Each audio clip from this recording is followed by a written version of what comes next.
Bonjour et bienvenue sur ma chaîne, c'est Karidja Kaleidoscope, la femme en harmonie. J'espère que vous avez passé un super bon week-end de l'Ascension. Moi pour ma part, il fut vraiment magnifique.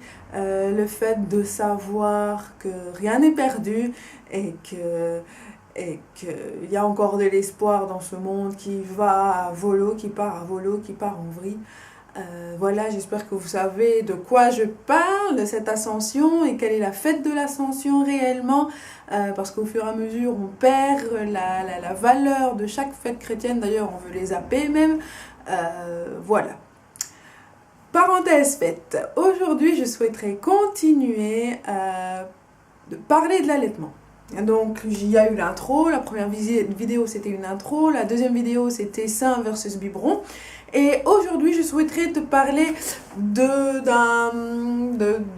trois autres points qui me paraissent assez importants avant d'entrer dans cette physiologie et avant d'entrer dans comment cela fonctionne et un peu l'anatomie et le processus en fait de l'allaitement.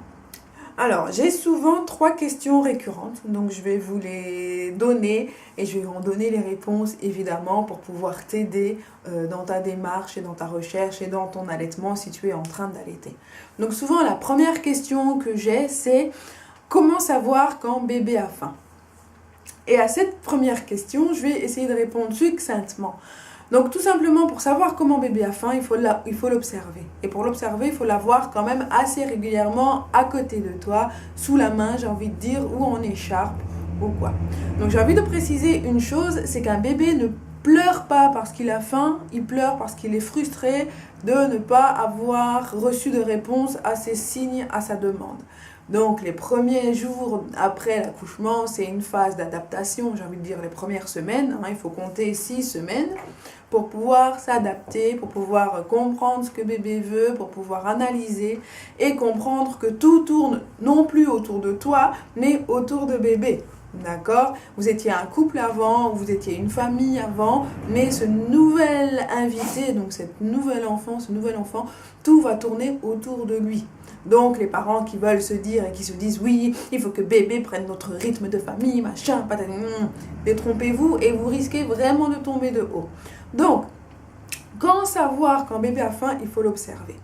En l'observant, tu remarqueras, s'il dormait, qu'il va gentiment ouvrir ses yeux, d'accord? Il va gentiment être éveillé, attentif à ce qui se passe autour de lui.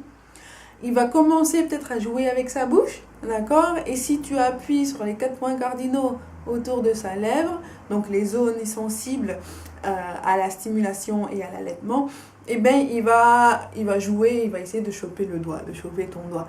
Donc ça peut être éventuellement des signes vraiment précurseurs du fait qu'il est faim. Donc quand tu as ces signes-là, n'hésite pas à le prendre, à le changer si tu as pris l'habitude de le changer avant la tétée, mais il peut être changé après ou entre les coups. Ça dépend de ce qu'on t'a conseillé, de ce que tu as lu, de tes préférences. Donc n'hésite pas à le prendre à ce moment-là et à le brancher au sein, tout simplement. Tu lui fais un câlin et ensuite gentiment tu l'installes en position madone ou en rugby ou califourchon. On verra toutes ces positions-là ultérieurement. Deuxième question est quand mettre bébé au sein? Donc la première c'était comment voir que bébé a faim. Deuxième question c'est quand est-ce que je peux le mettre au sein? Toutes les heures, toutes les 2 heures, 3 heures, 4 heures, non. J'ai envie de te dire, écoute ton corps, écoute bébé. Et fais-le à la demande. D'accord? Ça, c'est une réponse qu'on te donne aujourd'hui. On ne t'a pas donné cela il y a 2 ans. Il y a 2 ans, c'était toutes les 3 heures. Il y a 6 ans, c'était toutes les 4 heures. Mais à la demande me semble être la meilleure réponse et qui durera dans le temps. Parce qu'en effet, comme je l'ai dit tout à l'heure dans l'intro, ce n'est pas bébé qui va tourner autour de toi, mais c'est toi qui vas tourner autour de ton enfant, de bébé, d'accord? Donc quand bébé montre des signes de faim, n'hésite pas à le brancher, n'hésite pas à le connecter. Ça peut être toutes les heures, ça peut être toutes les 2 heures, comme ça peut être toutes les 3 heures, comme ça peut être toutes les 5 heures, d'accord? Pendant la journée, Fais-toi confiance. Fais confiance dans le fait que bébé ne va pas mourir de faim. Fais-toi confiance dans le fait que tu as à boire et que tu as suffisamment de lait. Et si bébé passe de toutes les 4 heures à toutes les heures, ben dis-toi, qu'est-ce qui a changé par rapport à la veille, aux 2 jours précédents? Est-ce qu'il fait beaucoup plus chaud? Parce que s'il fait beaucoup plus chaud, ben c'est comme toi, tu as envie de boire beaucoup plus. D'accord? Tu as envie de boire beaucoup plus, tu as besoin de boire beaucoup plus. Donc, si bébé a soif, toutes les 2 heures, toutes les heures, c'est normal. Excusez-moi, je suis en train de jouer avec mon chien. Pause. Polly, out. Out. Pardon, je reviens. Les aléas du direct. Donc voilà. Toutes les heures, 2 heures, 3 heures, 4 heures, 5 heures, c'est tout à fait faisable. Attention, je pars du principe que bébé a un bon point de départ, d'accord? On reste dans la partie physiologique pour cette chaîne-ci, pour ce moment-ci, d'accord? Et quand je préciserai les petites données particulières, je le dirai clairement.